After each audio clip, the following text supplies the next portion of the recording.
Hi, how are you doing? Today we're talking about all the movies I watched in March. This is kind of like a random collection. I don't know what happened to me in March. March was an odd month. Let's just recap it that way. Because yeah, I have a list of, I think it's 50 movies. So let's get into them. So the first movie I watched in March is Get a Clue, which came out in 2002. And I gave 3 out of 5 stars to. It's also a rewatch. I watched this like way back in the day and I had no memory of it. So this was basically a first time viewing. But I did this video in March in which I watched the Renaissance decoms, and this was the first one of them. I really enjoyed the movie when I was watching it. Like, still, overall, I don't know, I kind of felt a little bit meh about it. And I completely understand why nothing of this movie stayed in my memory, because it wasn't really that noteworthy. And I also think I only watched it once when I was a kid, which also doesn't help.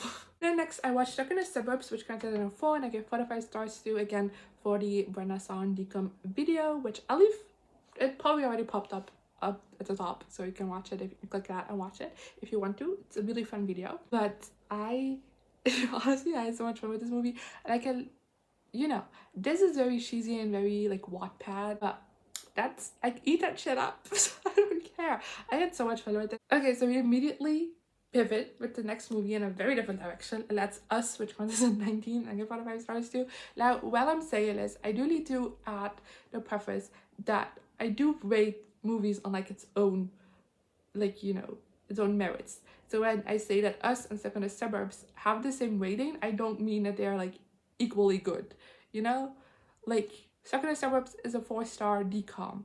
Us as a masterpiece, but I'm too dumb to understand it. And because I wanted a little bit more answers to questions I had for this movie to like fully feel like I could love it, which is why I docked a star. That's what I have to say. But I do think this was an amazingly made movie. Then next I watched Wendy Homecoming Warrior, which comes in 2006, and I gave 2 out of 5 stars to. This is a terribly made movie. Like, honestly, I think this is so low budget even for a decom. Like, I don't know what went wrong with this. The acting is also very bad in this. Even Renaissance is not her best game in this, and she's definitely the best part in this. And I don't understand how this reached the icon status that it did, because it's bad. And it deserves better, because I do generally think when it comes to the story, it is a good story. And the script isn't terrible. Like, there are some good jokes in here. It's just that I feel like Disney put no effort into this movie. Next, I watched Barbie Epic Road Trip, which came out in 2022, and I didn't give a rating to because this is an interactive Barbie movie and I thought it was shit. Even with Barbie movies that I don't like, I often like have a somewhat fun time watching it. But this one, I was so frustrated by the end of it. Like, I was so bored.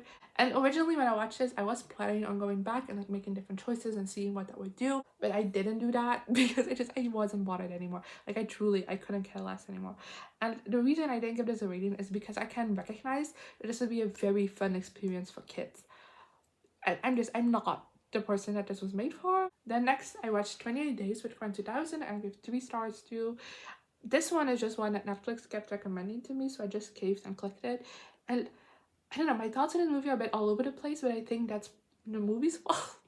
Because I feel like the movie didn't really know what it wanted to be. Like, it was too comedic to be a serious movie, but it was too serious to be a comedic movie. And therefore, it kind of just fell a bit flat for me in the end.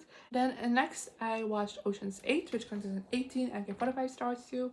And while going into this review, something you need to know about me is that I watched Ocean's 11 a while ago, a couple of years ago. I actually did that for a video I made, so if I remember, I'll put it up there. Yeah, I watched Ocean's 11, wasn't a fan of it. I know, boo me. So I never went on to watch the sequels, but Ocean's 8 has always intrigued me because from what I've heard, the people that love this don't like Ocean's 11.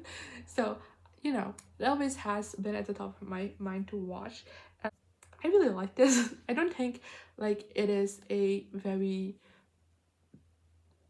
high quality movie or it's like doing anything different or special, but I had so much fun while watching it. Then next I watched Emily the Criminal, which came out in 2022, which I gave 3 out of 5 stars to, and I watched this because there was a lot of hype around it when it came out on Netflix last year. And you know what? It's alright.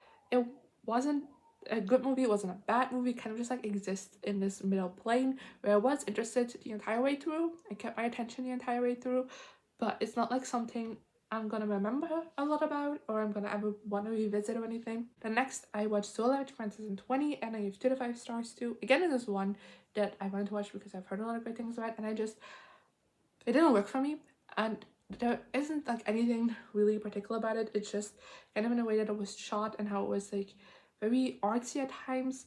I don't know. And then the storytelling also got a bit messy at times, which I get comes from where this whole thing comes from. It's based on a Twitter thread, and I get that that's why they wanted to kind of like emulate that within this movie, which is why it kind of feels a bit like it jumps all over the place a little bit at times. But as someone who has never read that Twitter thread and still hasn't, because I looked it up after watching the movie and it's very long, so I was just like, I'm fine. So as someone completely unfamiliar with the story, that it just got very confusing to watch at times, and I feel like the makers of this movie very much relied on the fact that people already knew the story, which, like I said, I did not.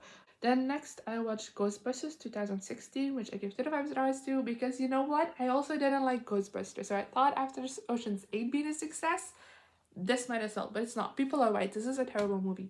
But from what I've seen, most people say that this, from what I've seen, you know, the common consensus is that this movie doesn't work because it's with women.